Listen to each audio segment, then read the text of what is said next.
We can do this. All right. The opening prayers, altruistic motivation. All mother sentient beings, especially those enemies who hate me, obstructors who harm me, and those who create obstacles on my path to liberation and omniscience. May they experience happiness, be separated from suffering, and swiftly I will establish them in a state of unsurpassed, perfect, complete, and precious Buddhahood.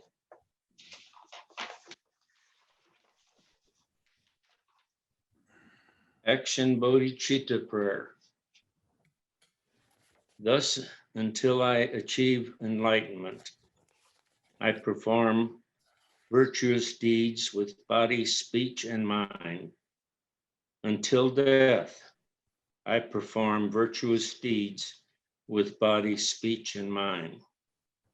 From now until this time tomorrow, I perform virtuous deeds with body, speech, and mind.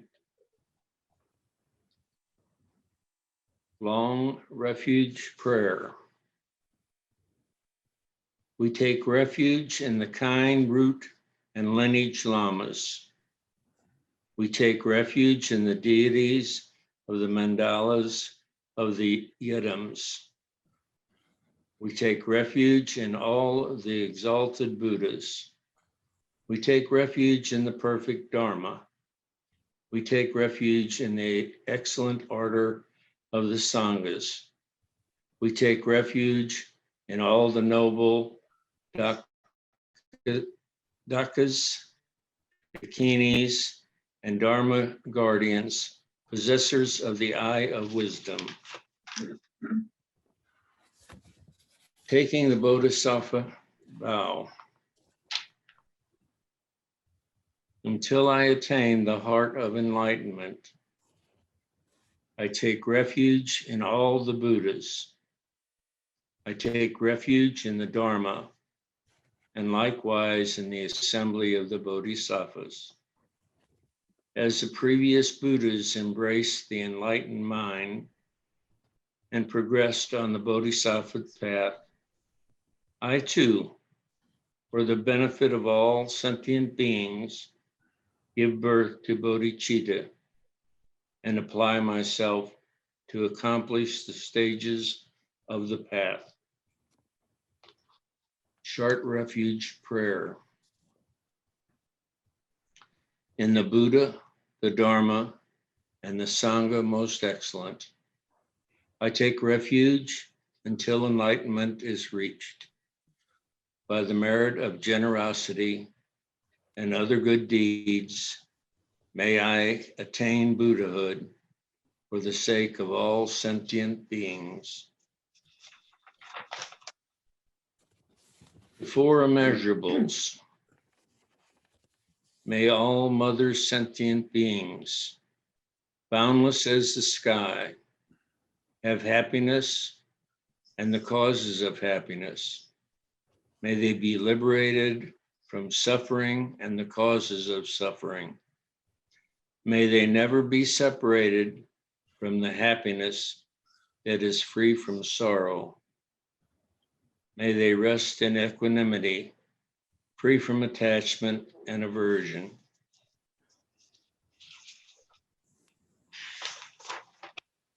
Okay, very good. Thank you. Okay. So what we've been talking about, we had a week off, but 2 weeks ago we were talking about shamatha meditation. So we got about halfway through the chapter. So I want to just review quickly the first part, what we discussed, and then finish up with that chapter. And maybe we'll be able to get into the karma, cause, and effect chapter, the next chapter. Did you lose your thing? Does anybody have any questions or comments to talk about shamatha meditation or anything else that we have been talking about?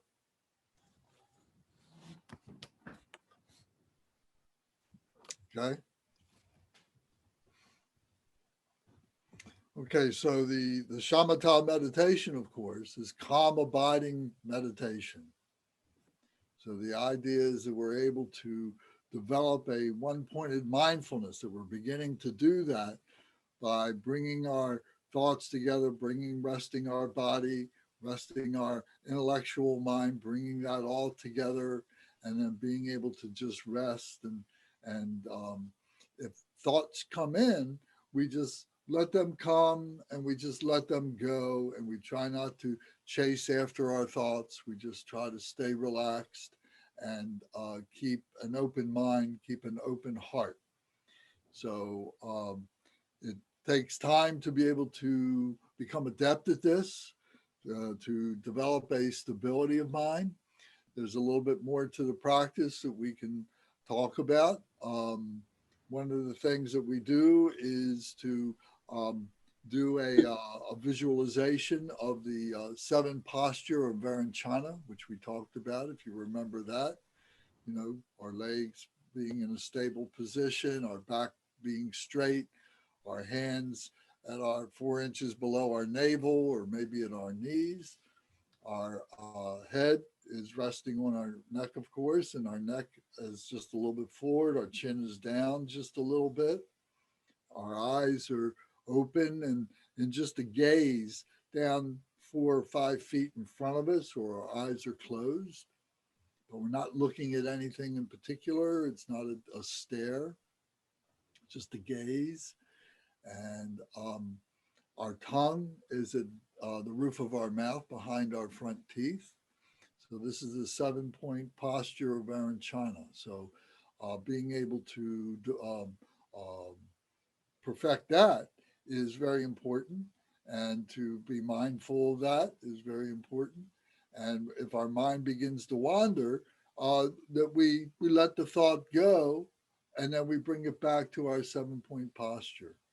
And then we do our breathing exercise after that, where we're breathing in through both nostrils, we're filling both lungs with fresh, clean, pure air, expanding the belly, expanding the diaphragm, pulls down the lungs, opens up the lungs so that fresh air comes in.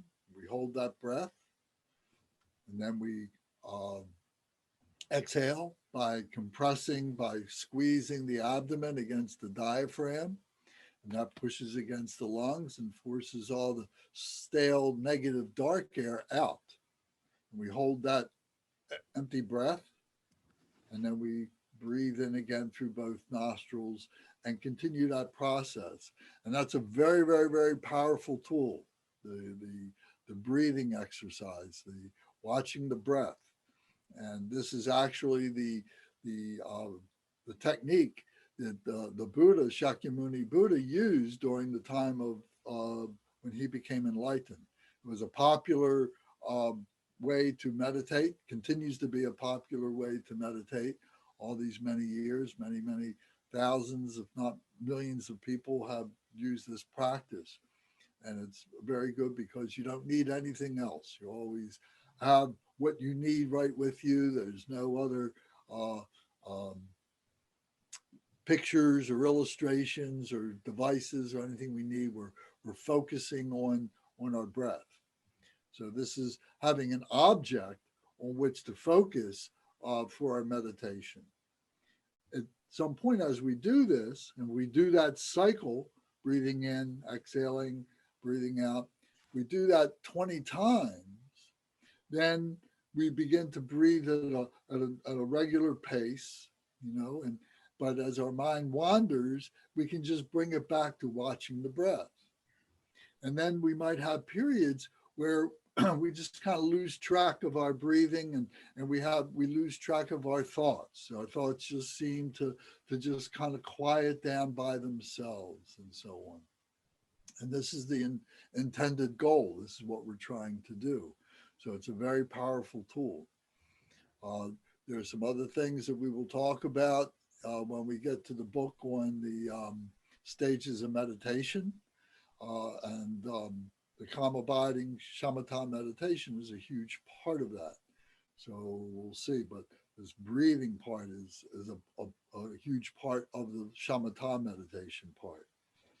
So, and we should begin to feel a stability in our being, not just while we're doing the practice, but when we leave the practice and after it's over, that we should be feeling very, have a nice kind of a elevated state of mind, a peaceful state of mind when we get up and we leave the room in which we've been meditating and we go into another room. Well, we can feel a difference. We can feel that we're taking the meditation with us. And that's what we try and do, and try and stabilize that as much as possible. So other people may pick up on that, and that's a very good thing. That's how we begin to see that our meditation practice is working, not just for us, but for others. And of course, that's one of our intended goals, that everything that we're doing is for the benefit of the enlightenment of other beings. So when they see our peacefulness, then that has a great influence on other people, our family members and friends and so on, who might see us right after a meditation like that. And then, so if you can manage to find 15 or 20 minutes every day, if you can do it first thing in the morning, is a very good thing. Once you get up out of bed and you're ready, you sit down for a few minutes, is a really, really good time to do it. If it's not convenient to do it then whatever time of day is good, but it's good to be able to find a consistent time of day when you can do it.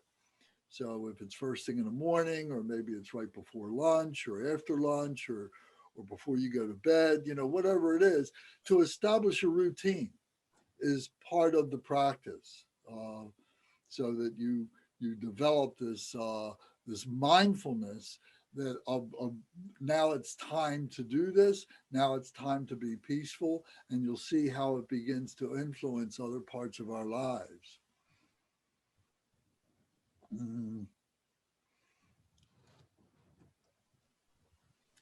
me see. So where we left off, we were talking about that it's important to sit in the positions like we did just talk about. And we want to talk about that there is support, to think of the support that we use. And the support that we use are the objects of our meditation. So our breathing is that support. We can focus on an object. Maybe you have a picture that you like, a landscape picture, or a picture of someone that is very dear to you, that connotes a spirituality to you. Someone that has a invokes a transcendence with you. So many of the Buddhist practitioners will have a picture of the Buddha, or some special article or something, and that is a meditation with the support. So it's important to do that, to help us to do that. After a while, we don't need the support. We're able to get right into the meditation without having to do the support. But in the beginning, it's very important to do that.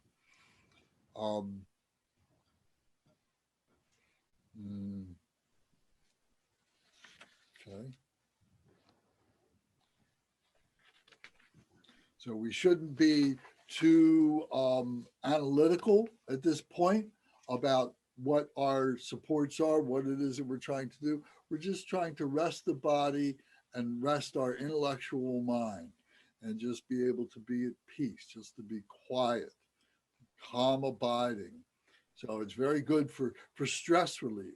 As a matter of fact, this is what a lot of people are trying to learn, and is being taught in a lot of places. A lot of business places are sponsoring these kinds of meditations, calm abiding meditation, to give people a break from their stressful jobs and so on, and is very good.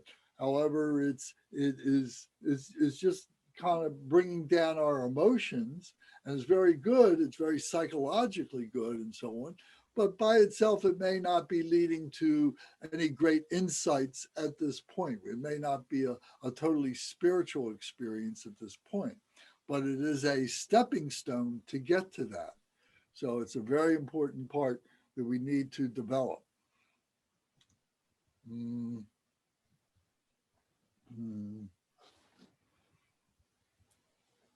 just looking at my notes, make sure, see if there's something that's really important. We might have talked about this a little bit, but it bears repeating. And that is, some of us have a little bit of, we're kind of, very energetic people. Our minds are going quite a bit. And some of us are very, much more calm, much more slow, and so on. And it's part of our natural personalities and so on. And both are very good. However, sometimes we see that we can get caught up in them. So if we are a very, active kind of a person, to really be focusing on calming things down is really important. And when our agitation gets strong, our practice should get stronger, to be able to calm down our agitation, our monkey mind going around. Maybe we're feeling anxiety or something like that. So we should be practicing that. One thing I did want to mention is about ritual. That many of these things, as we begin to develop these practices in a routine, we start developing these rituals, and these rituals are very helpful. Many people might say, oh, that's something I'm not interested in. That's something that I think that is going to cause me great harm, being ritualistic or something. But these things that are ritualistic, pictures or doing these breathing exercises, there just means that it's just a mechanism to be able to center our mind, to be able to have a mindfulness of something. It's not something that we are worshiping by itself. It's not something like that, but it is something that helps us to develop our peace of mind. So to do these things as a ritual, to have these objects that are ritual objects, are very important. They don't necessarily have to be something that connotes a Buddhism. They could be something, from another tradition. It doesn't really matter, but it's just something that does evoke a feeling of spirituality, sacredness, of beauty to yourself. So when we are a very active person, to have things to calm us down is very good. If we are naturally a very calm person, then we should be doing things to be able to engage ourselves, to be able to do a strong breathing exercise and so on. It can work on both ways. Those who are very agitated, those who are very calm.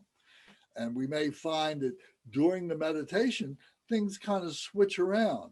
And those who are normally very calm, but then in the meditation might get a little agitated, saying, oh, I'm out here doing this thing and I'm not sure if I'm doing the right thing or not, and we start getting a little doubtful, we start getting a little agitated. So it's time to get back to bringing ourselves down a little bit.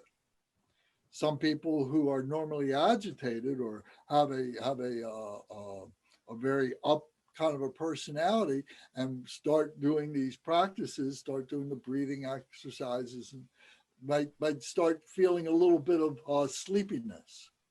And so we need to pick that up a little bit by opening our eyes, looking up in our eyes, and engaging a little bit more to overcome what might be the sleepiness.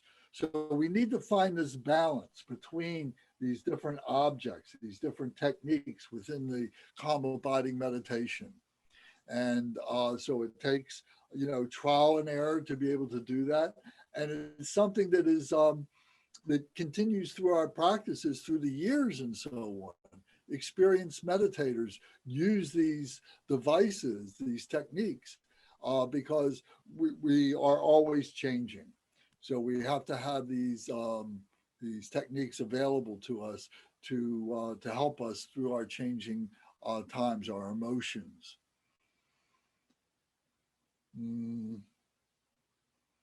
It's best to use shorter periods of time with our meditation.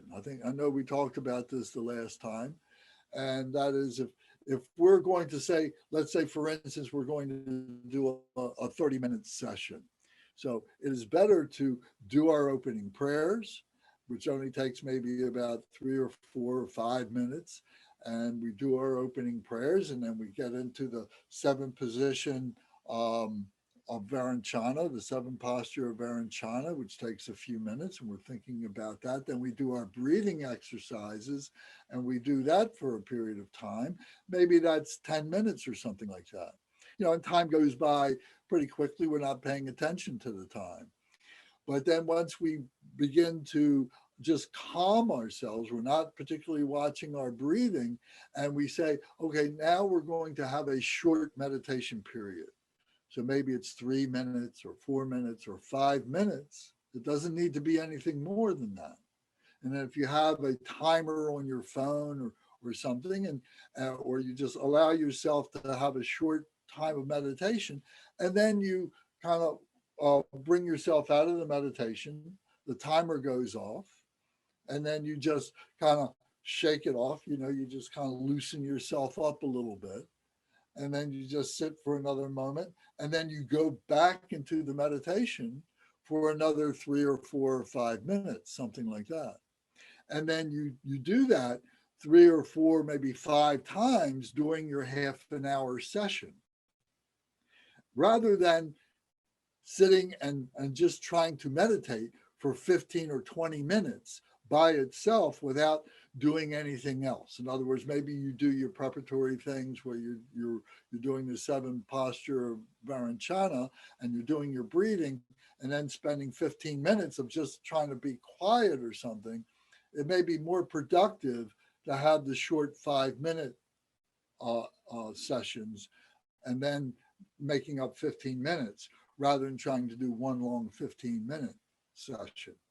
However, over time, you may find that you can do a 15-minute session with no problem at all. But then you say, okay, here's my 15-minute session. I now have an hour that I can spend doing meditation. So now I do my 15 minutes, and I come out of the meditation. I kind of loosen up a little bit, stretch and so on, and then go back into another 15-minute session. So by doing these several short sessions can be more productive than doing what might be one long session. So again, it's by trial and errors, by practicing this and working at this, where you find the right balance for yourself. And we will work on this when we get into the Stages of Meditation book, and we'll work a little bit more on the practices of meditation. So it's something to look forward to. You can do it on your own. If you want to spend some time, if you'd like to spend some time with me or with somebody else in our group, we can arrange a time where we can Zoom, we can get together on the phone, whatever, and we can do some sessions during the weekdays. And so you can develop your own practice at this. So it doesn't all have to be what we're doing right now. This is all introduction, but if you want to have some more one-on-one time, please don't hesitate to ask, and we can do that.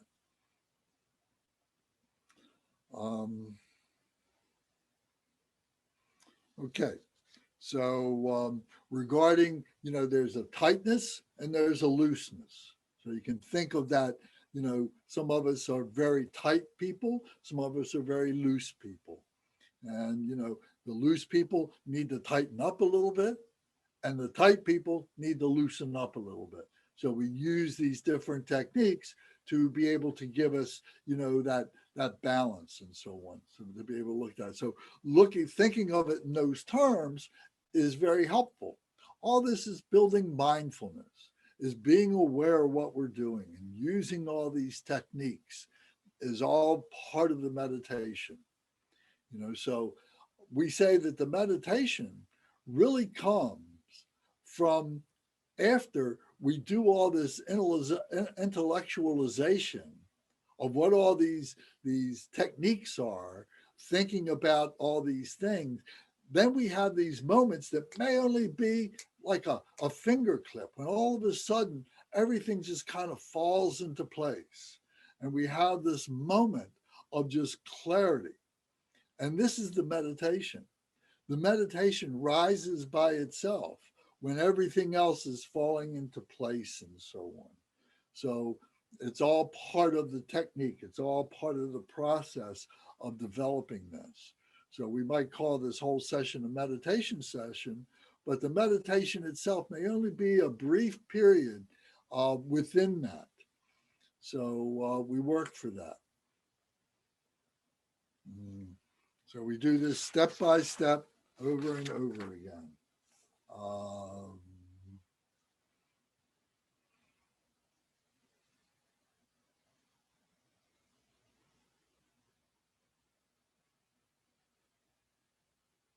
There it says, from the book, it says, for the meditation that is without support and also without following the breath, the only object of support is the mind itself. This is the practice of allowing the mind to settle into its own natural place without any object of focus. So this is what I'm talking about. This is the meditation when it just becomes mind, and you're just resting in the mind. And thoughts may come, but you let the thoughts come and the thoughts go. You don't chase the thoughts, you just let them go.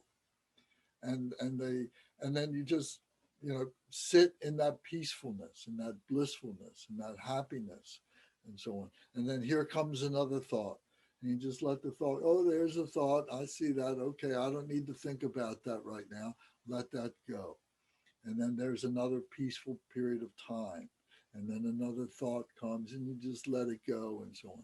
So you begin to experience the mind. The natural state of the mind is to be peaceful, is to be quiet, is to have no thought. That's the natural state.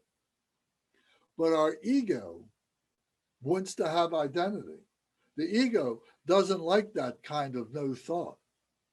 The ego wants to manufacture something, wants to give us something to be proud of, wants us to give us something to have identity with. So the ego says, well, why are you sitting here doing nothing? Or it could say, oh, you're doing nothing really good. You're the best meditator. You're really doing terrific. So the ego will attach to almost anything. So, but the object is to just let the ego go. Just say, okay, there's a thought. It wants me to do this, but I'll do that later. I don't have to worry about that right now. All I'm doing is just watching the mind. Just watching the mind, watching the breath, watching the mind, and just being peaceful. So with that will come a clarity. There'll be moments of this recognizing some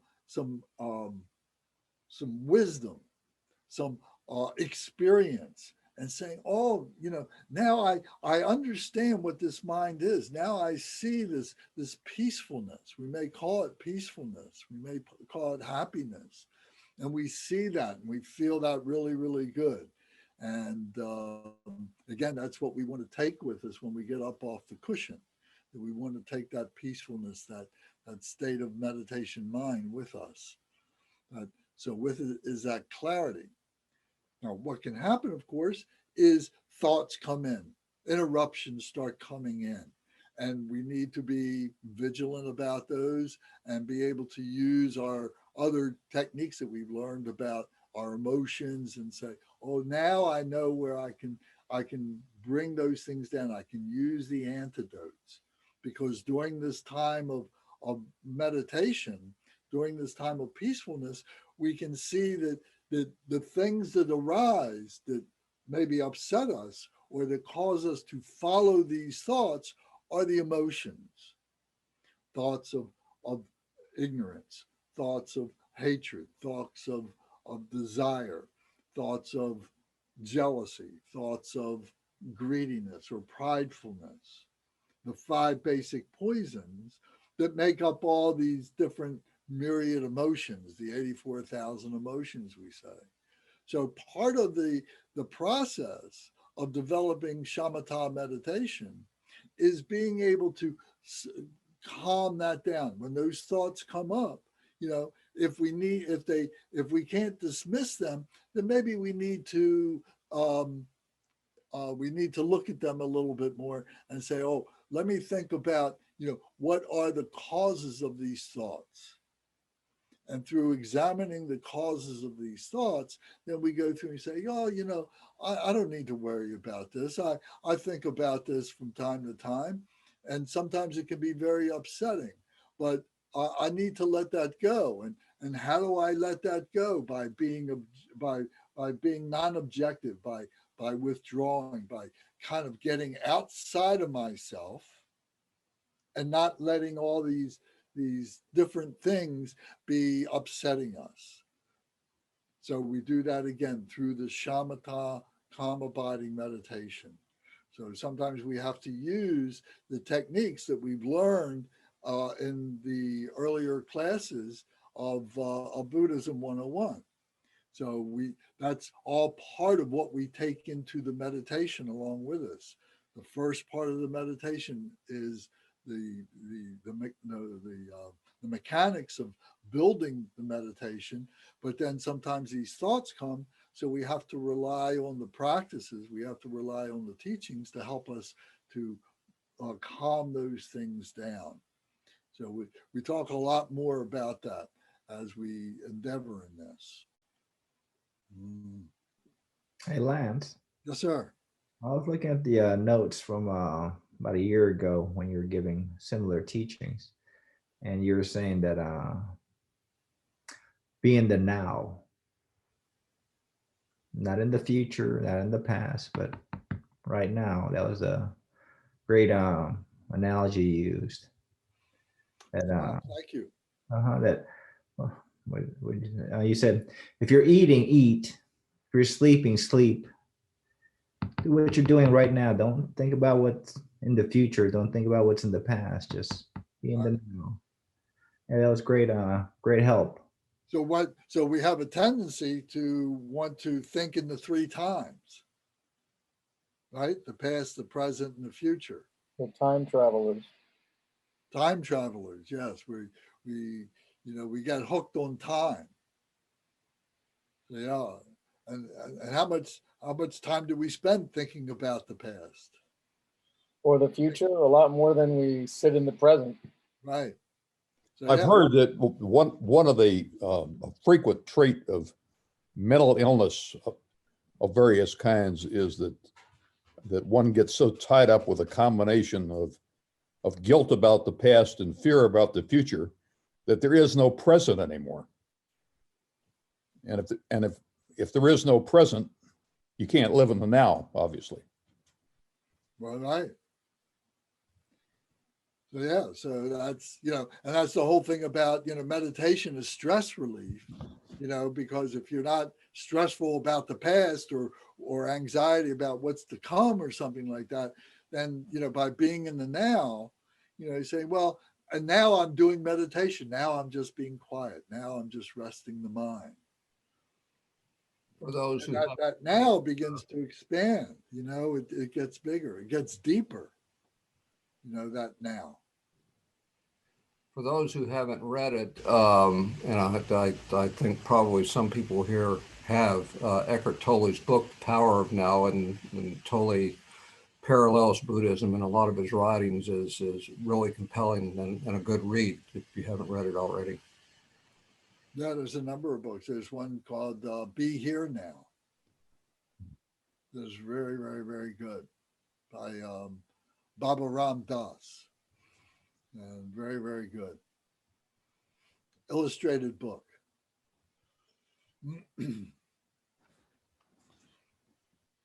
So yeah, so time is one of the things that are become worrisome to us, becomes causes for us to be emotional. So if we can be here now, if we can just be in the moment, is the goal. And the more and more we do that, then we find that all we have is the now. That's all we really have is the now. That, what's past is past. We can't change it. And what's coming up hasn't occurred yet. But if we are taking care of the now, the future will take care of itself. So thank you for bringing that up. So,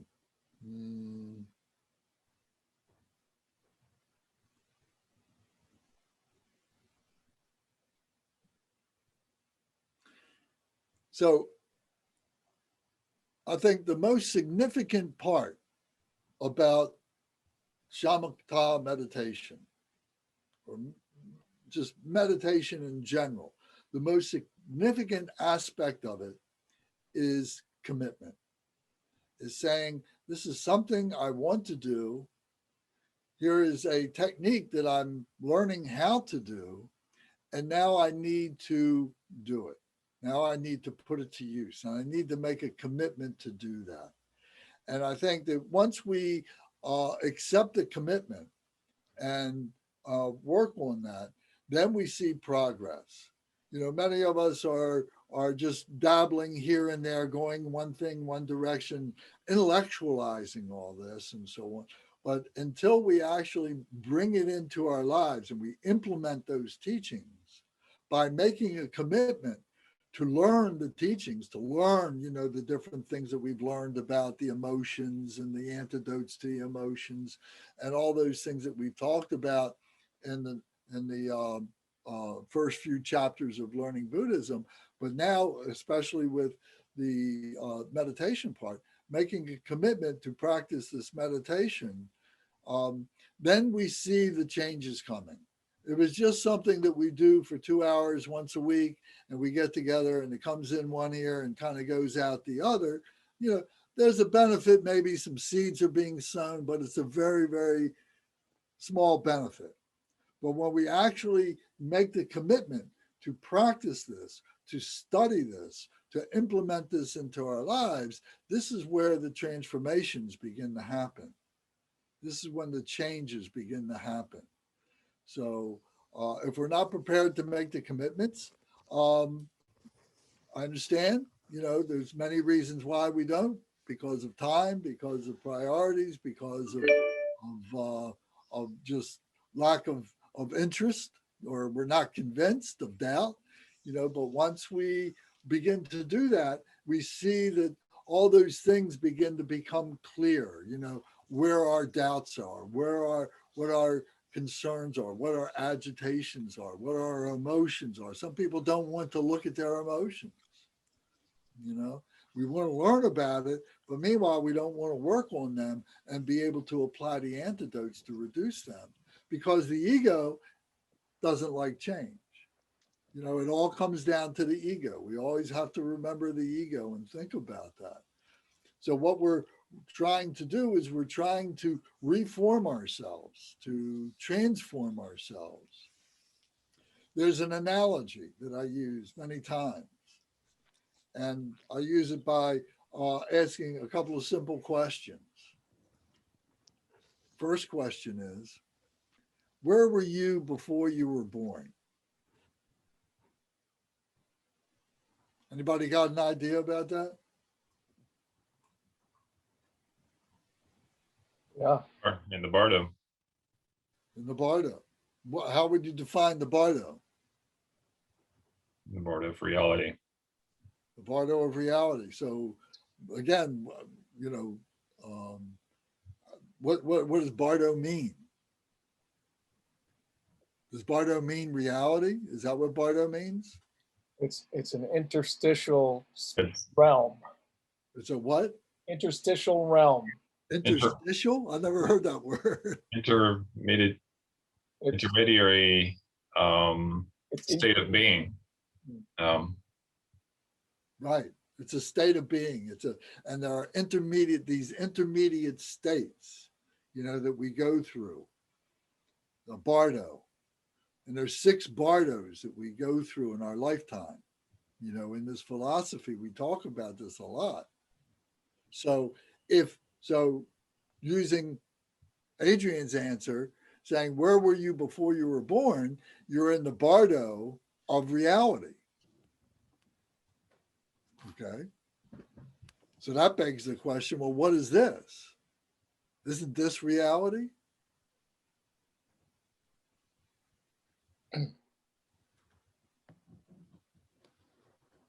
That's a lot to say about that. Okay. So then let me ask this question. This is the second question. Where do you go when we die? Where were you before you were born? Where do you go when you die? The bardo of death. The bardo of death. Okay. What happens then? You get to make some decisions and play with some monsters. Sounds like the video game my son is playing. So who are the monsters? Who are the monsters? What are the monsters? All the faces of yourself. Yeah. Say that again. All the faces of yourself. All the faces of yourself. Okay. So then how do you get to the place where Adrian was talking about the bardo of reality? Where does that fit in? I know too much about the answers, so let other people answer that. Okay. Anybody else want to take a stab at that? Are you getting pushed by your karmic propensities towards that, and then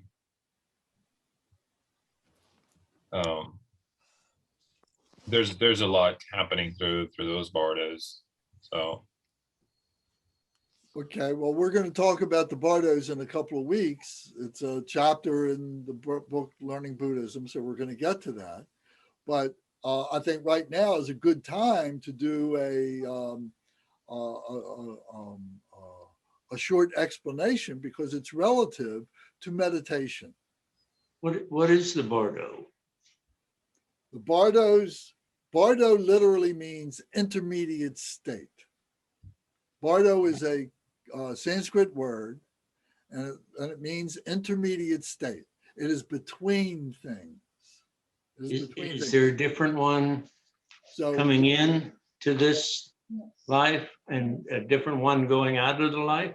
But let's look at it. So there's 6 bardos. Uh-oh. In this philosophy, we talk about 6 bardos. So we are living in the bardo of living now, or the bardo of awakening, or the bardo of birth. So depending on who the writer is, the way it's being explained, these are 3 different ways of explaining this bardo. This is the bardo of living, the bardo of being awake, the bardo of rebirth, that we are born into this life. And we have this lifetime, roughly 60, 70, 80 years if we're, healthy and so on. And so this is the bardo of life, the typical bardo of a human being. Then at the end of our lives, we go through a bardo of death, which is very quick, very short compared to the bardo of living. And the bardo of death is very, very, very charged.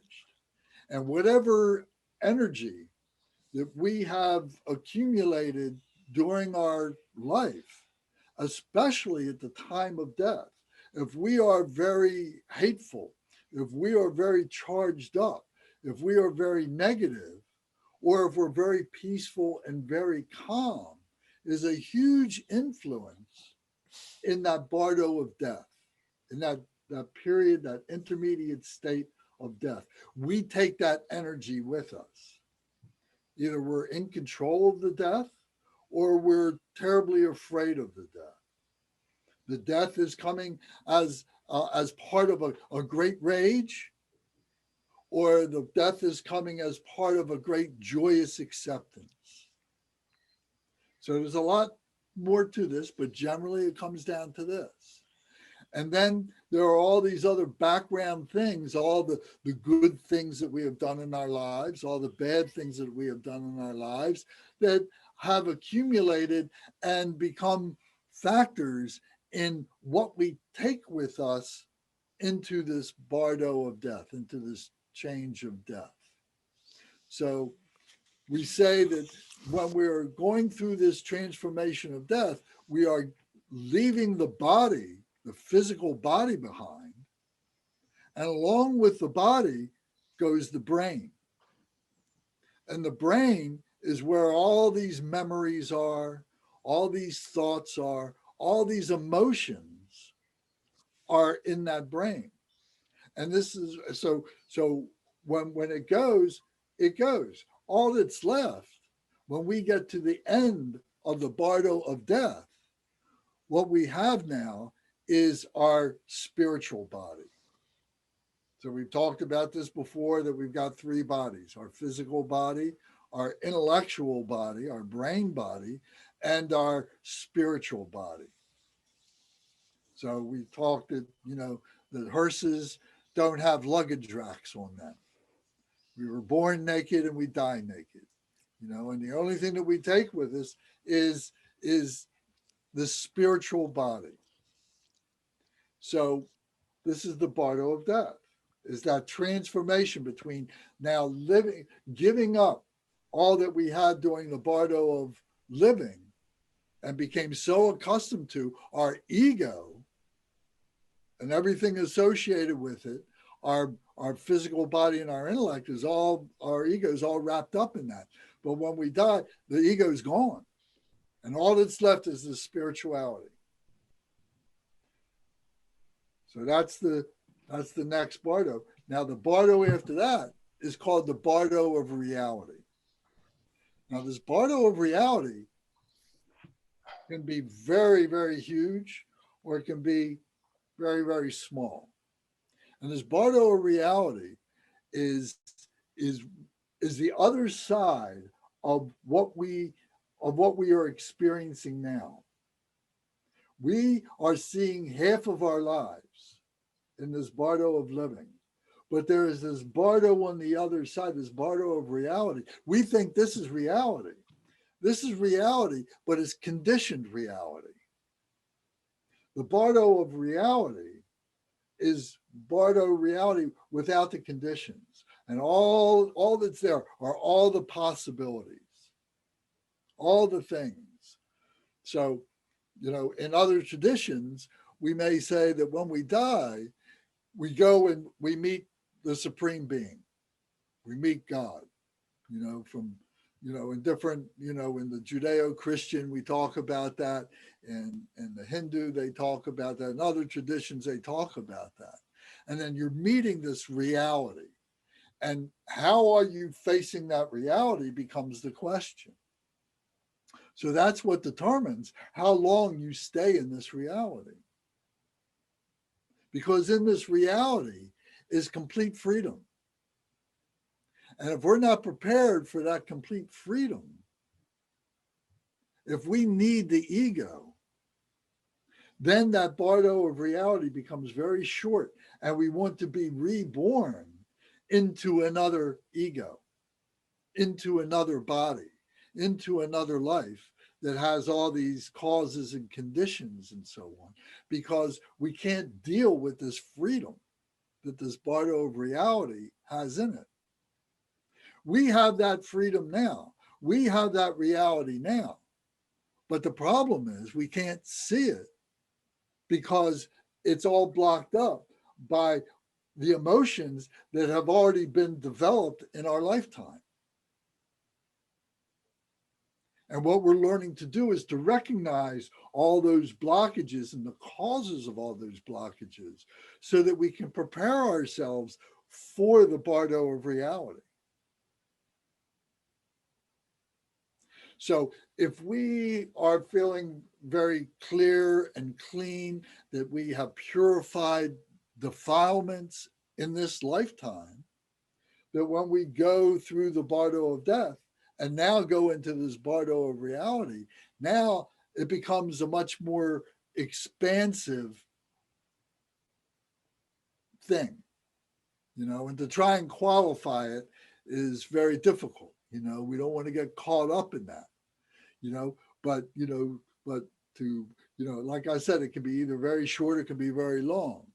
So for us, you know, we've been there many times. So if we go through this bardo, if we're in this bardo of reality, and we are not prepared to be free, we want to be born again. We want to have a body. We want to have an ego. We want to have all these things because it's from this that we can identify ourselves. The spirit is just completely open and free. So if we're not prepared for that, we want to be born again. So we go through the bardo of rebirth, or the bardo of becoming, that we're becoming something else now. We're being reborn into something else. And we go through this period of time when we are looking and experiencing all these karmic winds. The karmic means action. It's the results of these actions. And we're going through these karmic winds that are moving us in this direction or that direction and so on like that. And if we haven't been able to learn how to be spiritual beings, to be able to recognize these karmic winds, they completely take over and they force us into a direction. However, if we have been able to work with these karmic winds during the time that we were alive, during the time that we were human beings, before we got into the death, before we got into the bardo of reality, now we're not human beings. Now we're just spiritual beings. So now to become a human being again are these spiritual things that are moving us in these different directions. And if we haven't learned how to deal with them, then we wind up being born into a human being again. So this is where we are before we're born. The same place that we go to when we die, this bardo of reality. So those are 4 bardos. But I said there's 6. In the bardo of living, what we are experiencing right now, there is the bardo of dreams, the intermediate state of dreams. And this intermediate state of dreams is completely involuntary. We relax, we go to bed, we lay on our bed and we relax, we close our eyes and it's dark and we're shutting down all of our senses. And we go into the dream states. Our brain is constantly going. The brain never stops. Just like our heart. Our heart is always going. We can't control that. A little bit maybe, but basically, you know, it's always beating. Our brain is always thinking, is always creating images and so on like that. When we go to sleep, we're shutting down our senses, our everyday senses, and we're not recognizing the brain, but the brain is still going on. But sometimes those things get very strong and we start to have these dreams. And the early part of our sleep period, we are having emotional dreams. We're replaying the day. We're thinking about things that happened to us today or yesterday or, you know, the near recent, you know, we're going through these things and so on. And then we go through, you know, these different periods. I'm not a sleep expert, but I know that there's a lot of study that goes on to this, but there is this spiritual equivalent. There is this, so, and then in the middle of the night, then around 3, 4, 5 o'clock in the morning, now we go into a very, very, very deep sleep. And it's during this time that we are getting a window into the bardo of reality. And this is the time when we have those dreams that sometimes we will wake up and what was that? The early dreams are very explainable. We can say, oh yeah, I was having this. I was thinking about my mother. I was thinking about the kids. I was thinking about work or something like that. But now we have these dreams in the middle of the night, 4 or 5 o'clock in the morning, that need to have some kind of explanation to them. They're symbolic dreams, very, very symbolic, very powerful dreams sometimes. And so this is a window into that bardo of reality. It is all symbolic, and there's colors that are involved and different things that are involved and so on like that.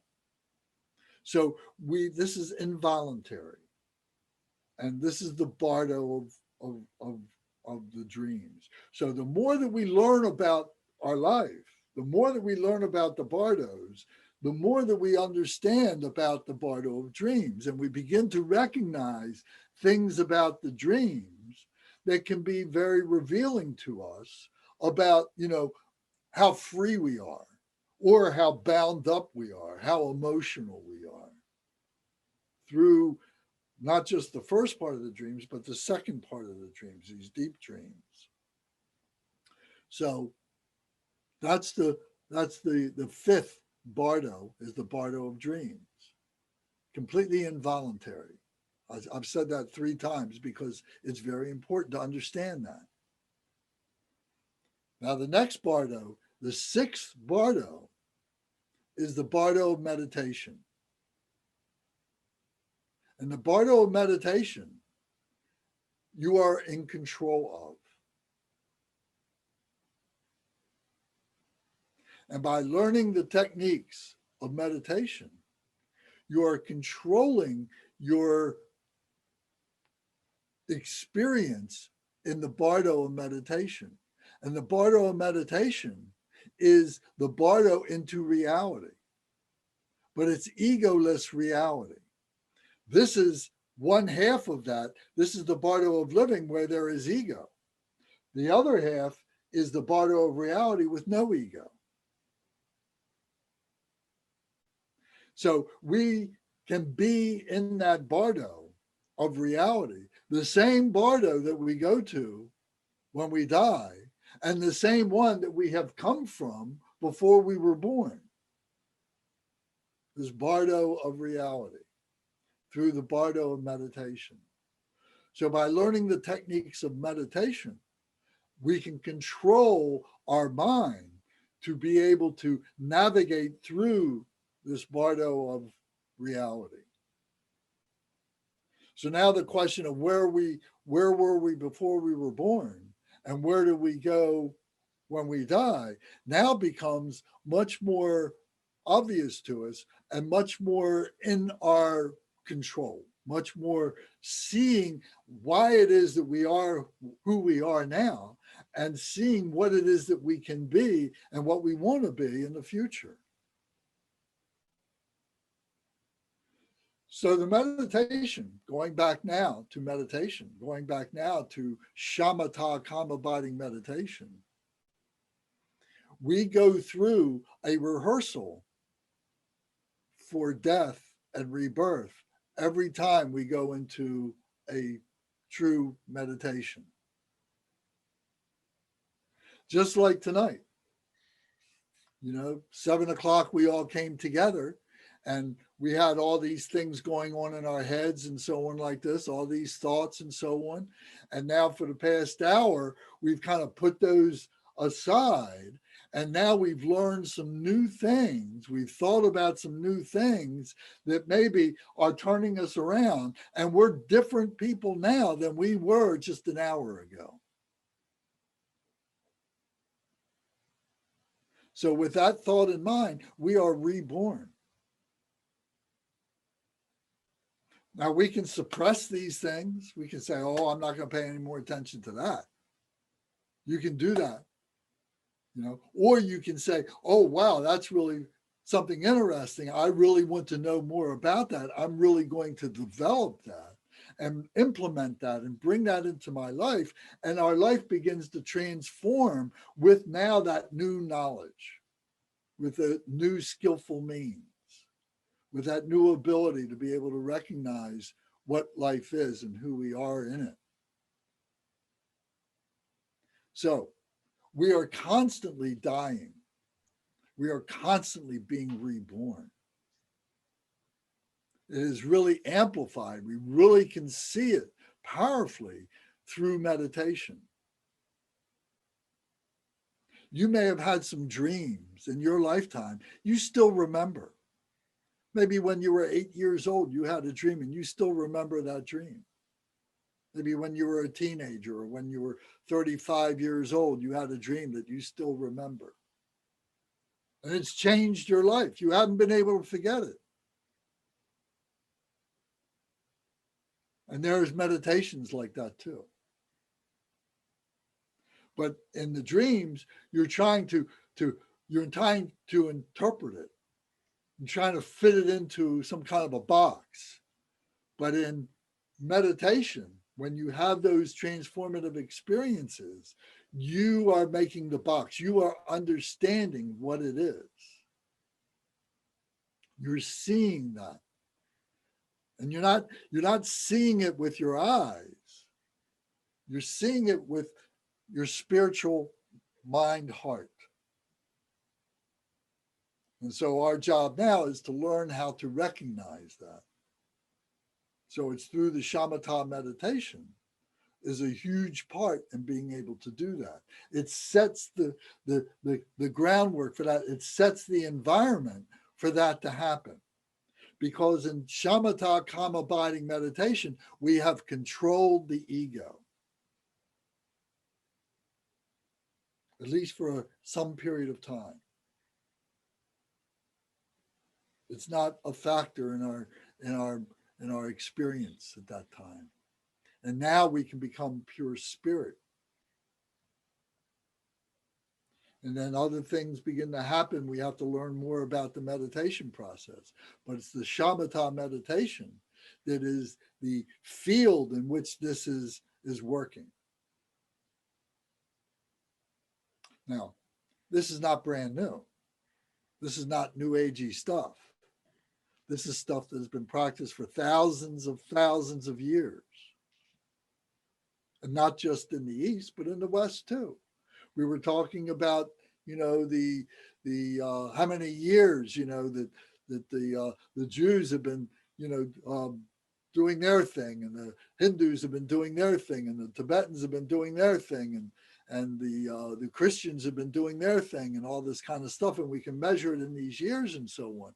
And there have been, at any given time, there has been these burstings of these awarenesses from enlightened beings who have influenced all the people of that time and is still remembered here thousands of years later and so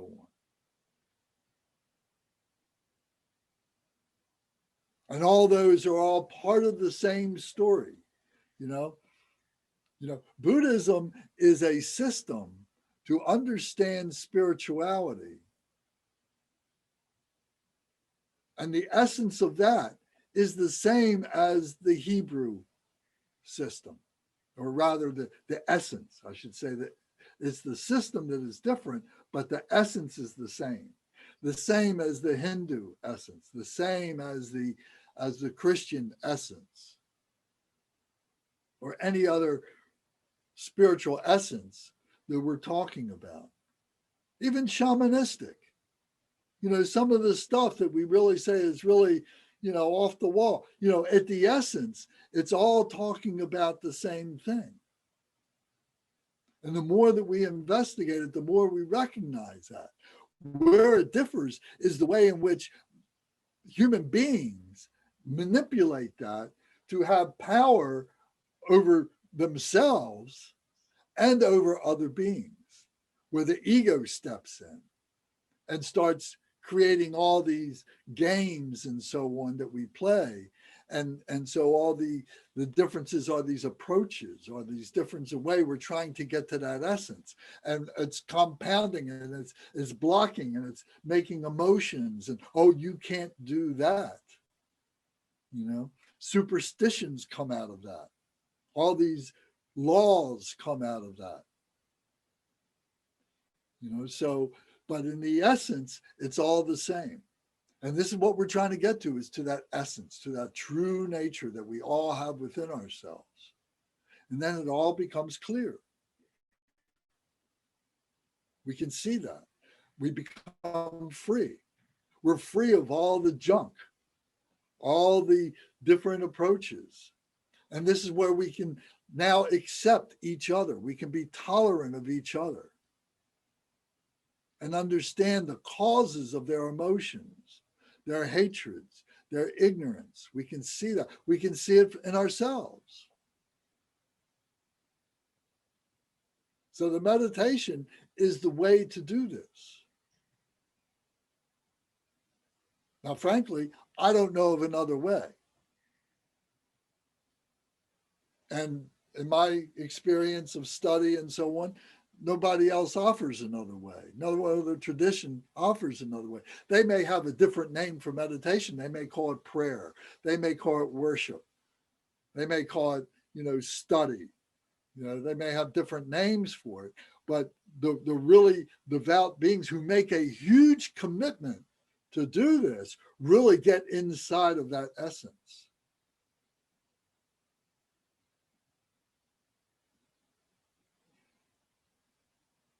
Lance, I have a question. Sure. At the Vietnamese Pure Land Buddhist center that we used to attend, when somebody was approaching death, it was very common for the monks to go and sit with the people and to chant with them to help them transition so that they would have a peaceful passing. Does that take place in Tibetan Buddhism also? Sure. Absolutely. Yeah, because, it's called the Bardo Todal. Bardo what? Bardo Todal. Total. How do you spell that? Maybe you've heard the name, the Tibetan Book of the Dead. Yeah. Well, the true name is called the Bardo Todal, and it's the book of natural liberation by hearing in the intermediate states. That's what Bardo Todal means. Okay.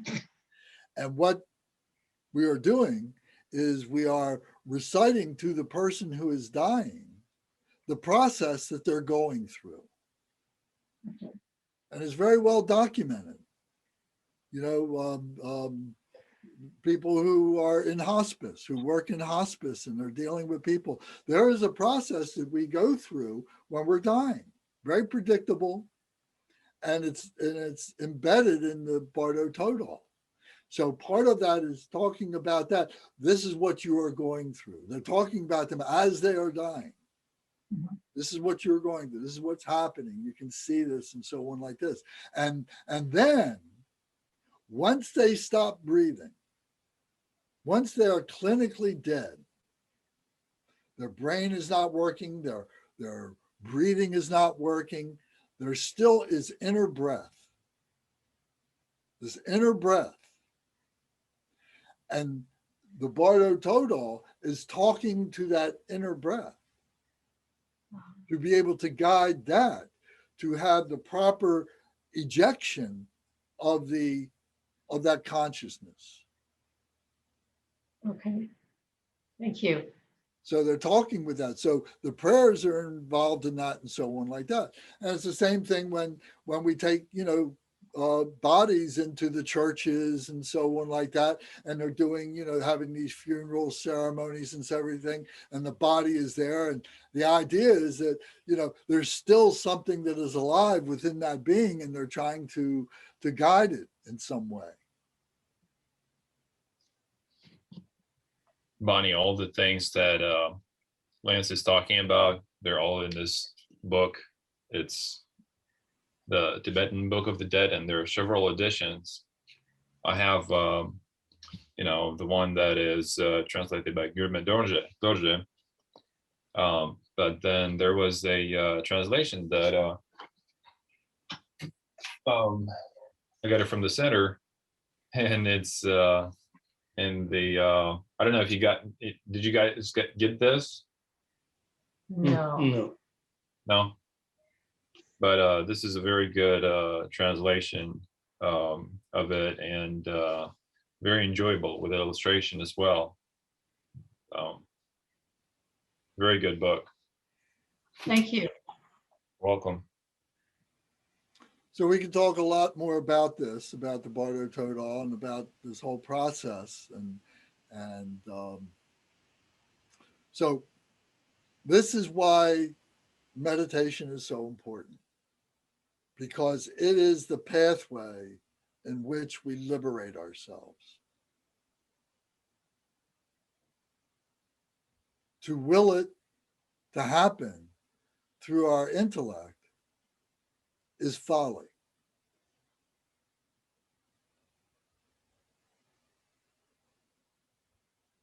You know, we talk about when we recite our prayers, and we talk about we say that, you know, there are, and we talked about the four thoughts that turn the mind to the Dharma, and we talked about the suffering of samsara, you know, the suffering of living in this world and so on, and that we all are suffering when we are born. We're suffering when we die. We're suffering during our lives when we get sick, and we're suffering, we're suffering with birth, old age, sickness, and death. Excuse me. So we're suffering with old age, sickness, when we're born, and when we die. And even you know, the greatest spiritualists still might have a doubt, still might have a fear about, did I get it all? Did I purify enough? Do I understand enough that when I die, am I really prepared to die? You know, not so much, you know, am I going to die from pain? Am I going to die from a bullet wound? Or am I going to die from a car accident? Or am I going to die from a disease? You know, it's, did I purify myself enough? Because we're going to meet this reality. And am I going to be able to stand up to the reality?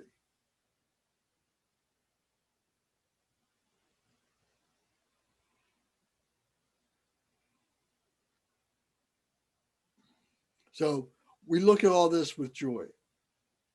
This is what being a human being is all about. This is being able to recognize that we have this opportunity, we have this life, and maybe it's only this one life, to be able to figure all this out, to be able to bring all this in and to liberate ourselves in this life. Now, maybe we can't do it in this life, but we know that we are part of a continuum that carries on, and that liberation is there by degree, that we are getting better and better and better at it. And Lance is not going to continue. When I give up this body, Lance does not, you know, happen in another body, you know, 20 years from now or something like that. It's not like that. But there is this spiritual energy that we are a part of. The spiritual energy that we came from, the spiritual energy that we are now, and the spiritual energy that we continue with. In Buddhism, this is called the Tantra, the continuum.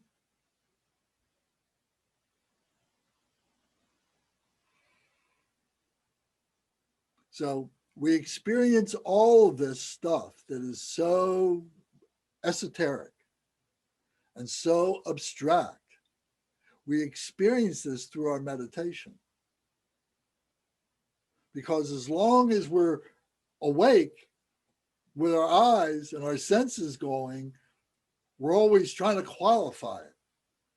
We're always trying to put words to it. We're always trying to make boundaries to it. The ego is always trying to attach it. But when we can quiet all that down, the only time that we can do that and be in control is during our meditation time. Involuntarily, we see it during our dreams sometimes, but we forget it very quickly. We suppress it very quickly. We misinterpret it very quickly. But we get a window of it. And the more that we get stable in those dreams, the more that we understand about the dreams, the more that we invite the dreams, and the more that we have control in the dreams.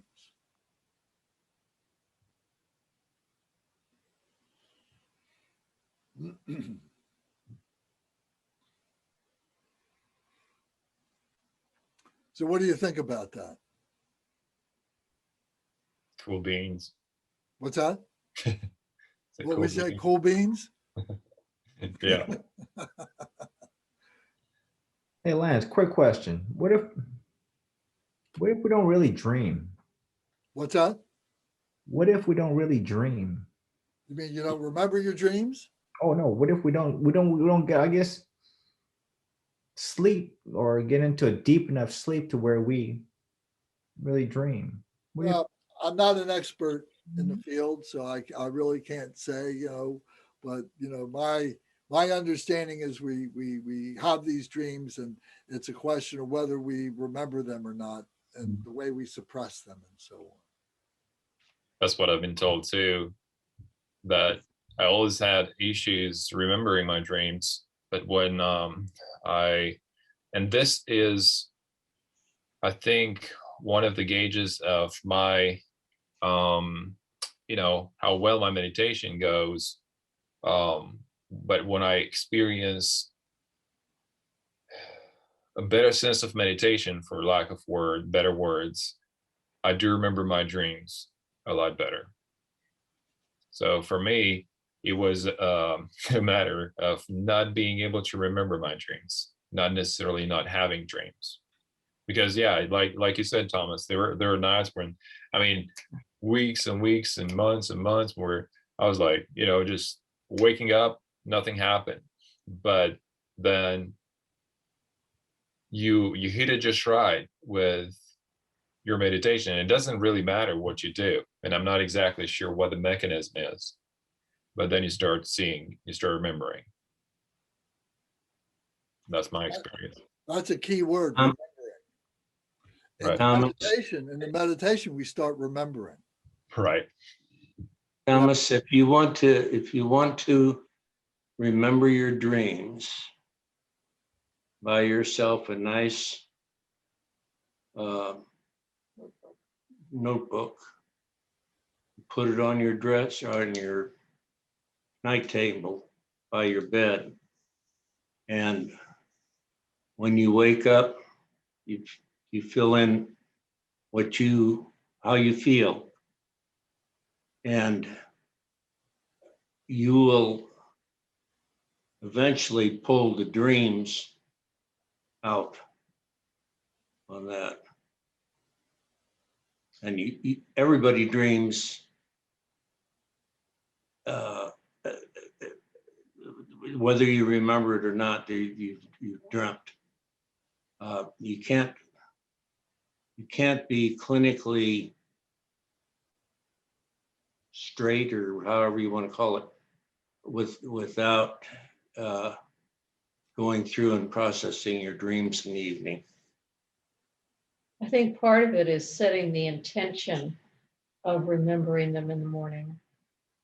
And some people find that having that notebook helps them with that intention. I never thought it was important to remember my dreams. So you're saying that it is? Well, That's Lance is saying. what you dream 2 or 3 different ways. One of the ways is you dream what's transpired during the day. Then there's another dream that you dream that you kind of pre-plan for tomorrow. And that's a little more technical to get to than the one about what you did today, or what your normal everyday dreams are about. And you can start picking out some of the things that are helpful to how you are going about your life and how you're almost everything's right there for you. And I think that is not important about what we are dreaming, but what's important is to develop that awareness about your consciousness. And at some point, if you will be able to realize while you're sleeping that you're actually dreaming, that you are in the bardo of dreaming. And that is the key right there, because you're developing your awareness and you're all the time aware, even when you're sleeping. So I think that's the third kind of dream that William was talking about, lucid dreaming. So when you can actually crawl inside your dream and take charge. Right. It seems kind of contradictory to me to, if the purpose of meditation is to let thoughts go, and well, I don't know if that's up, I don't know if that's properly said, but why in dreams do we want to, I mean, shouldn't we be letting the mind rest? Why do we want to recover that, all that? I'm a complete novice, but I just don't. Well, we can't stop thinking. Right. You know, what we're trying to do is to not be attached to the thoughts or have aversions to the thoughts. Right, but it seems to me if we're trying to recover our dreams, we are being attached to the thoughts. But it's like saying, it's like, let's say our goal is to go to New York. Okay. We want to go to New York. Okay. And before we go to New York, we get all these books about what's in New York. And then we get all these maps about how to go to New York and so on. And we study them and we're thinking about them and so on. Right. And we go to sleep and we are, and these thoughts of all these books and so on are coming into our minds, are coming into our dreams and so on. Right. Oh, this is what I'm dreaming. When I get to New York, this is what I want to do and so on. Right. You know, so our dreams are a lot like that. You know, they're windows into expectations, into the future, into the past, you know, and they become windows into our psychology, into who we are, what our mind is doing. We need to understand our mind so that we can transcend our mind. Otherwise, we become slaves to our minds. So I know this is revolutionary. This is very abstract. This is very esoteric, but this is what, you know, the spirituality is about. Well, I need to let this go, but it feels like it's inconsistent with the purposes of meditation to me. Meditation is, well, I know it's not. Part of meditation is to be able to contemplate all this and to put all this together and be able to understand this, and then to be able to transcend it. Otherwise, like I'm saying, we become a slave to it, and it pops up at times that we don't want it to. Why are we here? You know, if my explanation of where were we before we were born, then the question then becomes, well, why are we here? Because we weren't free enough to stay in the bardo of reality. Okay. I appreciate your patience. So we're patient with ourselves, you know, and that's one of the things that we're learning to develop is patience in the face of all this understanding that we have to go through, only to let it go. But because it's the stuff, when we go through that bardo of death, that's when all this stuff comes together. That's why it's so charged. you know, and you've heard the expression many people have said, and I know that there's people here tonight who've had, you know, these, you know, near death or however you want to explain it, experiences, and these, the phenomena that happens then. And many people will say, oh, my whole life flashed in front of me.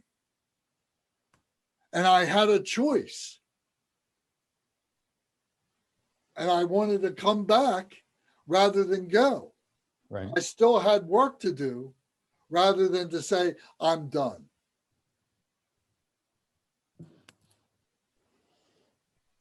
Thanks for your patience. Does that make some sense? A I'm, little I'm, bit str- more? I'm struggling with it. Yeah. We all need to hear that, Lance. What's that? We all need to hear that. It's not something that's one person needs to hear. Everybody needs to hear it because the repetition of it, so that we're able to use it in our everyday experience. Let me put this into another perspective. We're all studying what we call Buddhism. And what is this Buddhism? Ultimately, we're trying to find the mind of the Buddha, this mind of reality, this mind of truth, however we want to call it, whatever conceptual words we want to do it. We're all trying to be the Buddha, what we call the Buddha. And we can change the name Buddha to many other different things, many other different religious traditions and so on. So we're all trying to find that and so on. And this is what the Buddha does. This is how the Buddha recognizes the Buddha himself or herself, by recognizing all this. And then it's liberated. So we need to understand who we are at all different levels. And some of it goes beyond the stuff that we're used to hearing. You know, this is why I said, you know, an hour ago, we came into this, and now an hour later, and we're different people because now we have the benefit of what we've been talking about this past hour. And it's revolutionary.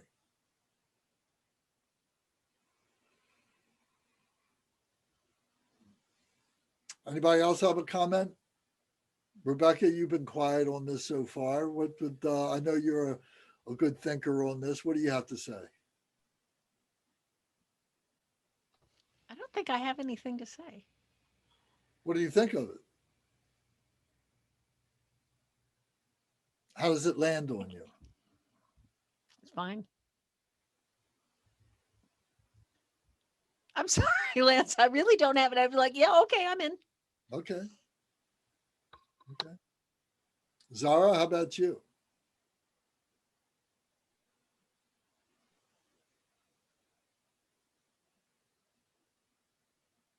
I'm not, if you're speaking, we're not hearing you. Is your microphone on? No. Oh no. There you are. There you are. We hear you now. Okay. Can you hear me, Lance? We can hear you. Oh, okay. It was funny. I'm listening to you all in my mind. It's just like kind of a little hilarious because I'm self-detecting where my mind was going. You guys were talking about dreams, and then Ed was questioning the sort of conflict in the meditation versus remembering dreams. And then Thomas, I think you asked about when, like, the dream. So I have this really cool software I wear on my wrist, Lance, that analyzes how often you spend in different stages of sleep, and you dream when you're in REM. You're in the REM cycle of sleep is when you have those really vivid lucid dreams that are like you're flying, you're engaging. And that's where my headspace has been the last 10 minutes. I've been thinking about the analytics of my sleep watch that I wear and thinking about how much time we spend in a dream state. Like you can track it with technology now. It's called Whoop. I don't know, Adrian, if you've heard it, but it's pretty cool technology. That's where my mind went, if you want to know the truth. I was thinking literally about how you can actually see, like, through objective data how much time you may spend in a sleep cycle potentially dreaming. So because some people were asking about being able to recall, so that's where I went, Lance. In complete candor. All right, well, that's good because, you know, what Ed had to say and what Yeah. you're saying and what Adrian has said and what Michael has said and everything, and William has said, you know, all we're focusing on dreams. Yeah. We all can relate to dreams. Yeah. But now, and like I said, that's involuntary. Right. But now start developing meditation, Right. which is completely voluntary, Voluntary. completely in control. And now that illuminates your dreams. That brings more life into your dreams, makes your dreams more meaningful. Right. That makes sense. So by understanding the spiritual, by understanding, you know, the spiritual imagery and all this stuff that happens, you know, it helps us. It's all an analogy to, you know, to that which cannot be expressed. It's all analogy. So it's developing the tools to be able to recognize the analogies. You can control your dreams when you're dreaming and you realize that you're dreaming. You can then take control of that dream and you can do whatever you want to with it. And you can I could fly. well, you fly and you visit different places, and was a group here that was doing a trials, I guess would be the word to say, and they would all go to the same place at the same time in their dreams. And they were getting to the point where they could master that dream work. And it's an interesting thing because you can kind of manipulate your dream of tomorrow to make it work the way you want it to work, the way you would prefer it to be. So, which is kind of an adjunct to it here. You know, it's kind of like astrology.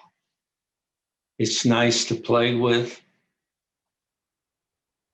and you can play with whatever you like to play with for as long as you like to play with it, because you know that's your thing. So I think for some sorry, go ahead. Go ahead. Oh, the only thing I was going to say is that I think for some advanced practitioners, being able to get into the body of dreams was to being able to do the practice during that time of sleeping. And of course, you can do anything if you reach that level. You can do anything, but of course, I think for anybody who is a good yogi, that will be the ultimate goal, to do the practice while you're sleeping, and that way, just using that time for, you know, purpose, just for a good reason.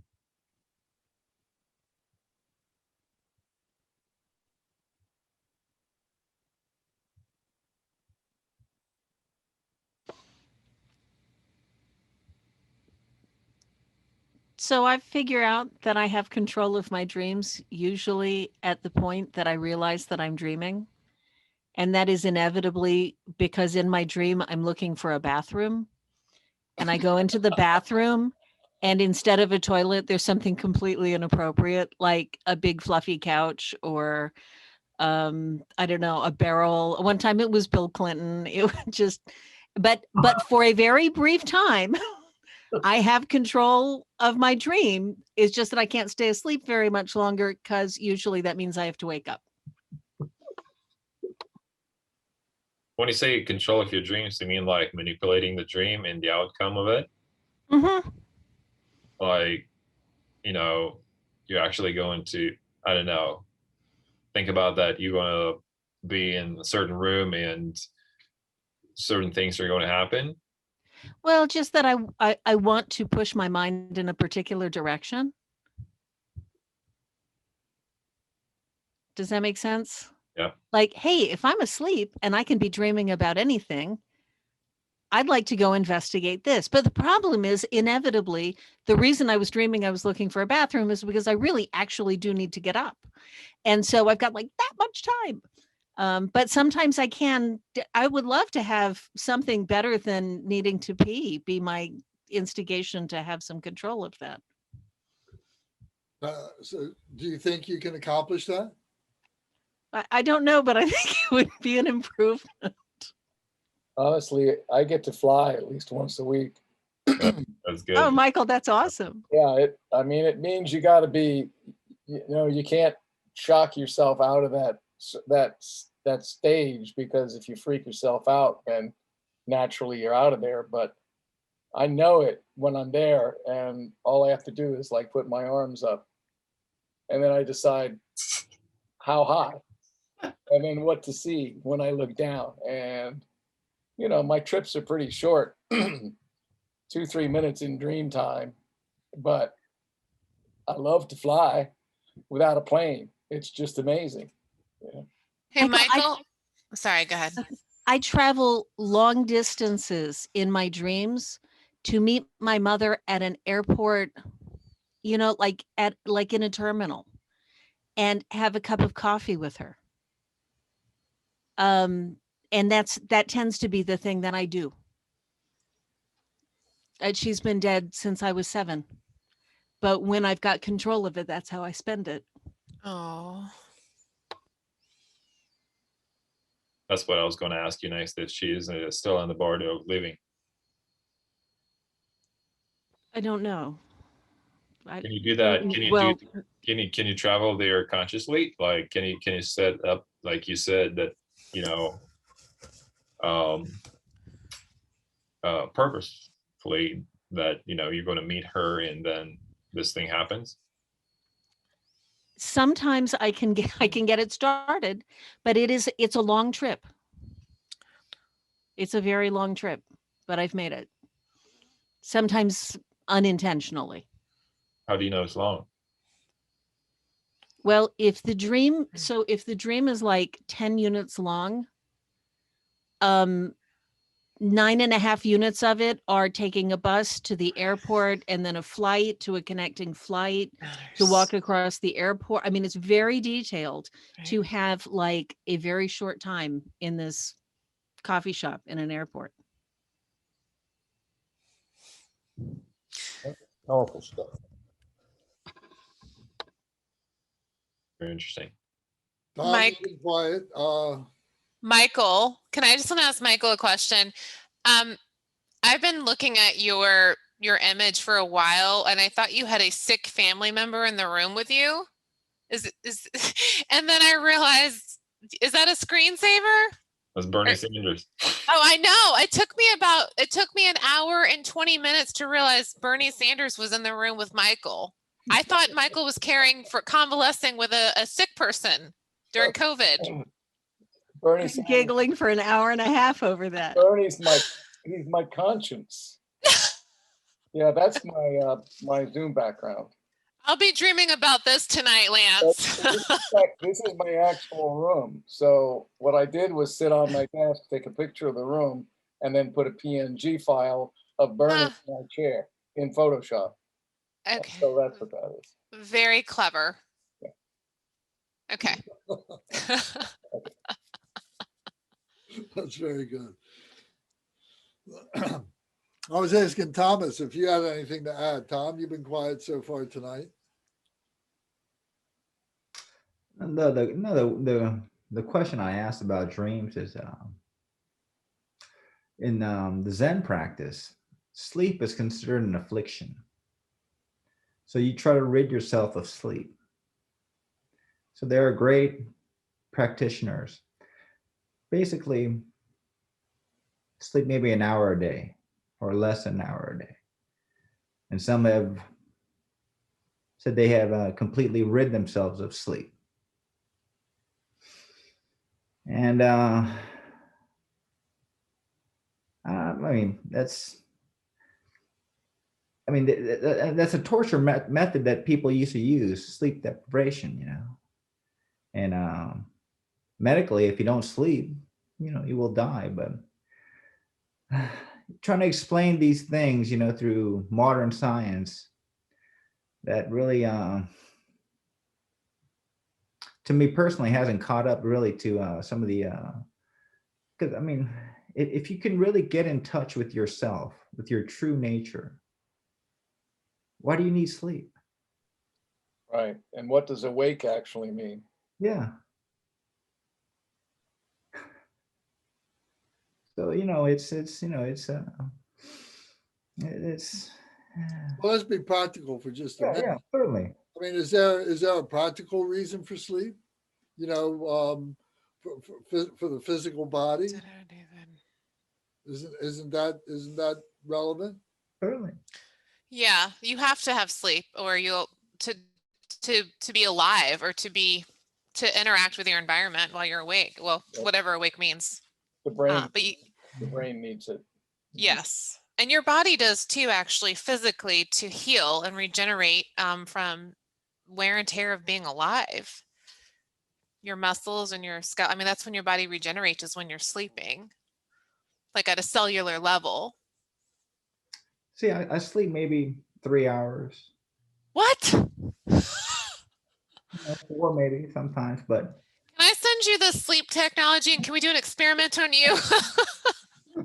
and I sleep very lightly, very, very, very lightly. And usually the first thought I have, as soon as I open my eyes, I have to do practice.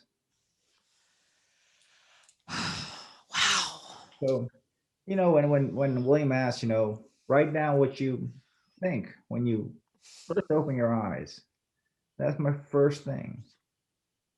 I need to do practice. Were you always like that, Thomas? No, not always. More so as I get older. And more so, I don't know, realizing, you know, that, you know, this life is really short. Yeah. And this is a precious, precious gift. And if you really realize that, oh man, there's no time to waste. Yeah. Yes. Well, we don't have too much time left, but I do want to hear from Bhavani. So do you have any comments, Bhavani? Well, I have had dreams where I've levitated, but I've also had that happen during meditation. And sometimes I don't know if it's really happened or not really happened. And I find that very interesting, because I think we have the ability to do that. And as Michael said, I've always thought that I could fly with my arms. So it's wonderful. But I think some of these things happen in dream state and in meditation state, without willing them to happen. They just happen. And to Rebecca, I've also had dreams of meeting my parents, who are both deceased, and spending time with them. And it's been just a really wonderful feeling. But I've also had them visit me in live consciousness after they died. And we had conversations, which was so, so special.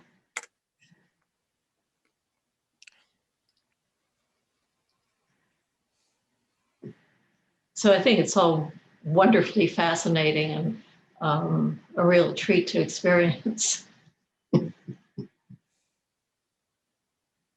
I just want to say that I've not often had my horizons stretched as much in a conversation as I have tonight. And sort of puts me in mind of a quote I heard this week. A man can never step in the same river twice. Yeah. It's not the same river and he's not the same man. Mhm.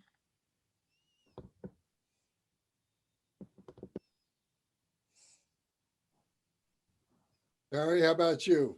We've been saving the best for last.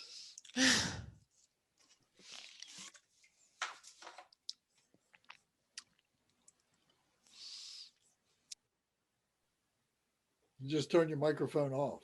There you go. I usually remember that I've been dreaming, but I don't remember the specifics of the dreams. On the rare occasions that I do, that's usually something dramatic. Sometimes I dream about things that I know have happened to others. It's been a while since that's happened. But I dream, I guess I don't know if the proper term is I'm identifying with them. I think dreams are sometimes our way of trying to make sense of the life that is swirling around us, or what we've been through, or what those who are close to us or those with whom we have shared powerful experiences have had. And sometimes we are in our dreams, we are trying to understand that, but I really don't know for sure.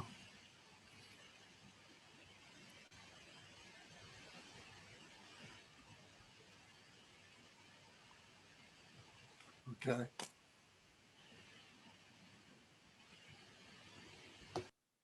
So,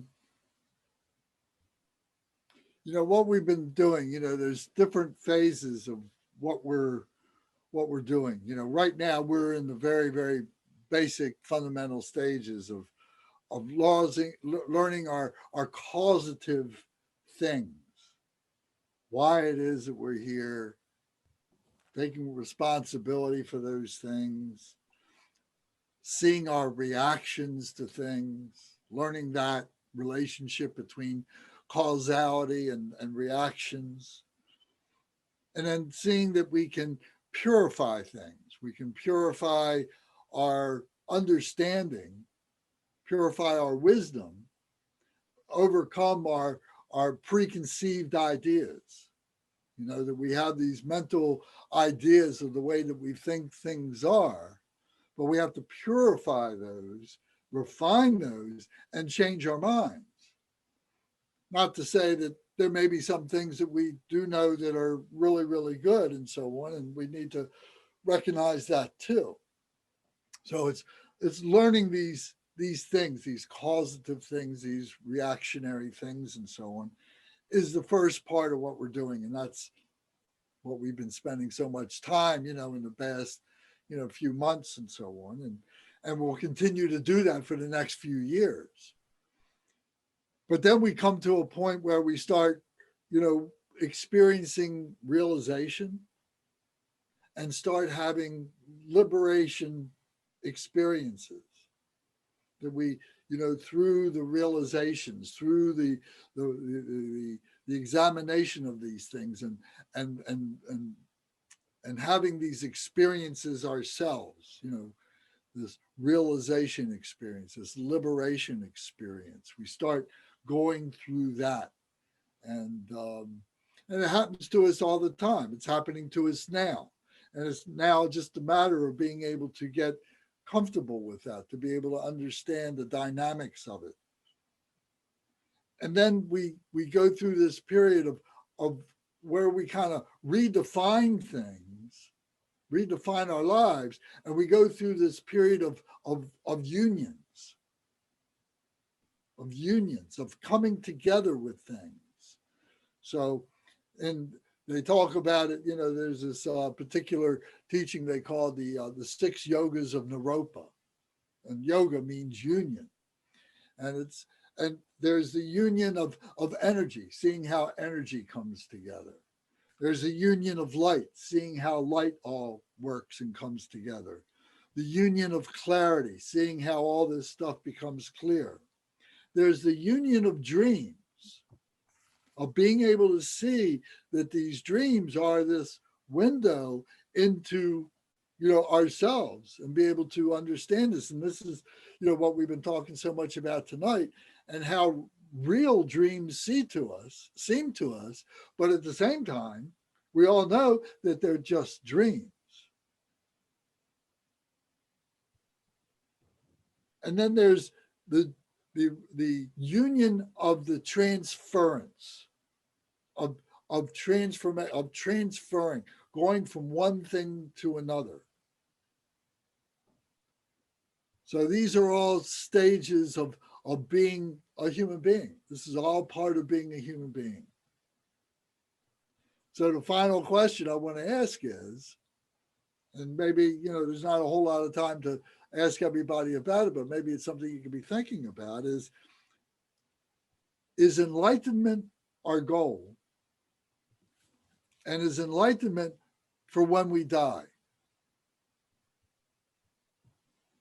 Or can we attain enlightenment during a lifetime, during this lifetime? Lance, that feels like a trick question. I don't know. I think you know. What do you think? What do you think? I think I don't know how many times I've potentially been born and reborn. So so are you asking in a single lifetime you can get, is that what you're saying, in a singular lifetime, or as we know ourselves now, just right now, the existence I know only now? Either or, any, you know, the permutations of that. You know, Ken Wilber says we're already enlightened. You know, we already got it all within ourselves, but it's that stuff that's blocking us up to keep us from recognizing it. We're already Buddha. The Buddha said that. We're all Buddha. The Buddha said that. You know, but what Ken Wilber said was, what's difficult is leading an enlightened life, leading a free life, being able to be open and say, okay, you know, there are things that I don't know now. Being enlightened doesn't mean that you know everything. You know, it means that you can know everything that you need to know. But there are limits to what a human being can know as a human being. But as a Buddha, then we can know everything. To become a Buddha, we must be free. We must be free of our limitations, break through the walls, break through the boundaries, and so on. And the way to do that is through meditation. Then our bardo of living makes sense. Our bardo of dreams makes sense. The bardo of meditation makes sense. The bardo of death makes sense. The bardo of reality makes sense. Everything starts making more sense. Well, yeah, but you know, having all of these gifts of the spirit, quote unquote,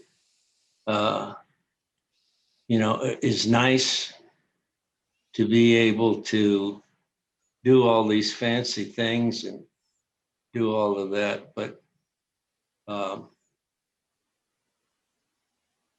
the best thing right now to do is be good, do good, love all, and serve all. And that pretty much takes care of everything. And you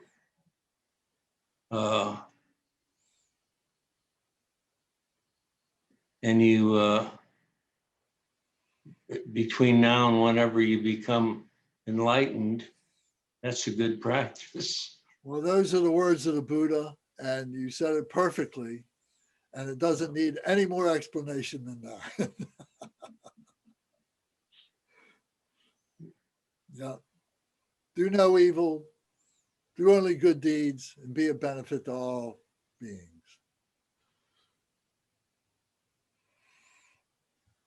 All right. Well, thank you all very much for paying attention and for thinking and for speaking your mind and talking about your experiences and so on. So I hope this was enjoyable for you. It seems like it was. So next week we're going to go to we're going to talk about chapter 5, which is going to be karma, cause, and effect. So we're going to be seeing, the reasons why all this stuff needs to be purified. So I also have to make a little bit of a commercial, and that is, if you all can, if you haven't already, and I know many of you have, but if you can make contributions, donations, offerings to Dharma Surya, we appreciate that very much. Thank you.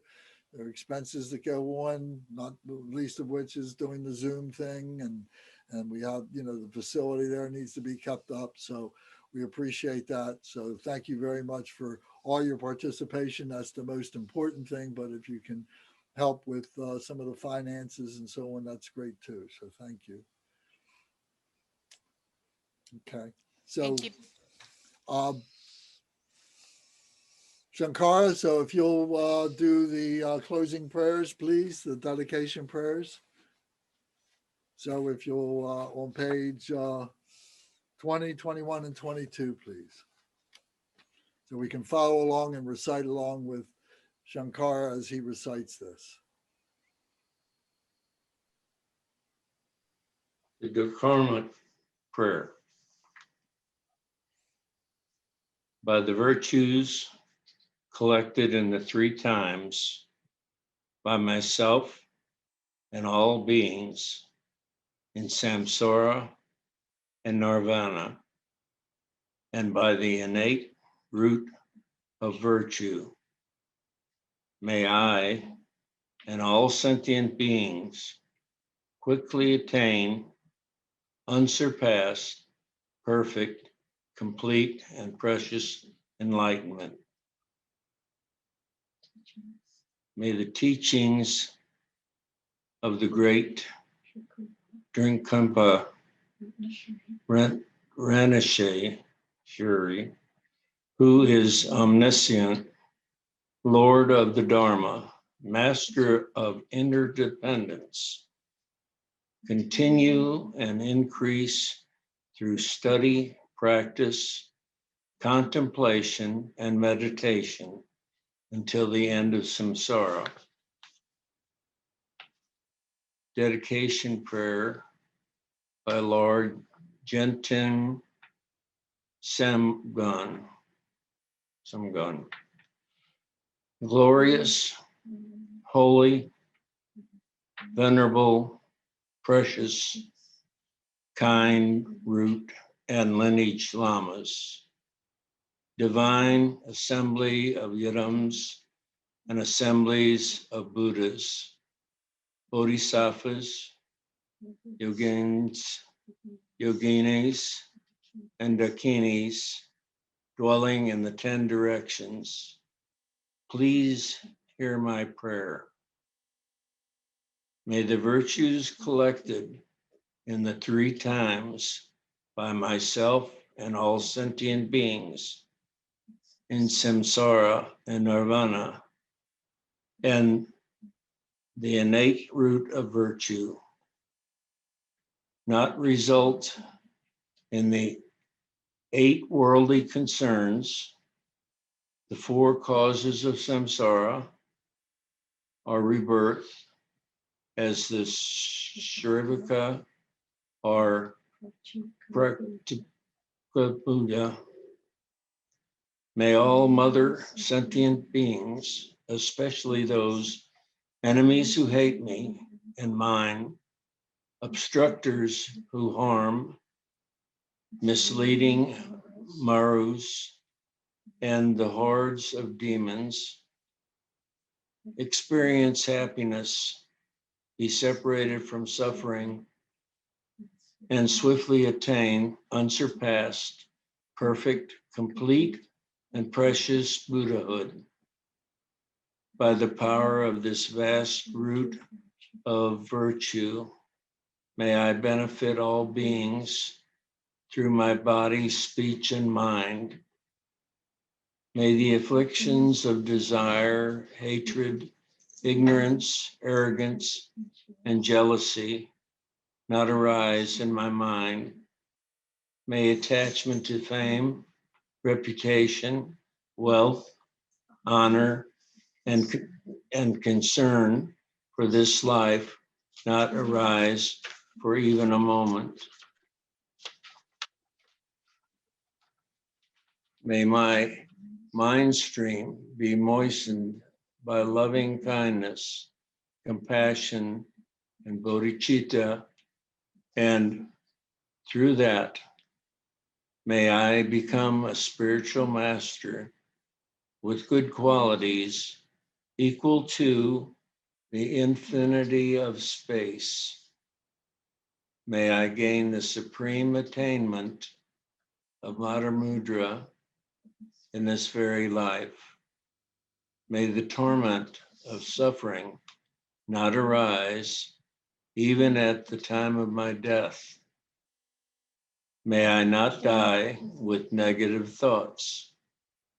May I not die confused by wrong view. May I not experience an untimely death. May I die joyfully and happily in the great luminosity of the mind as such and the pervading clarity of Dharmata. May I, in any case, gain the supreme attainment of Mahamudra at the time of my death or in the Bardo.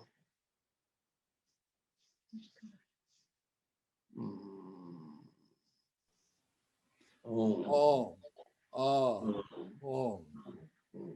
Om. Om. Ah. Om. Om. May my body, speech, and mind become inseparable. The body, speech, and mind of all the enlightenment. Thank you all very much. Thank you. Thank It's so you. nice to all be together again. Yes.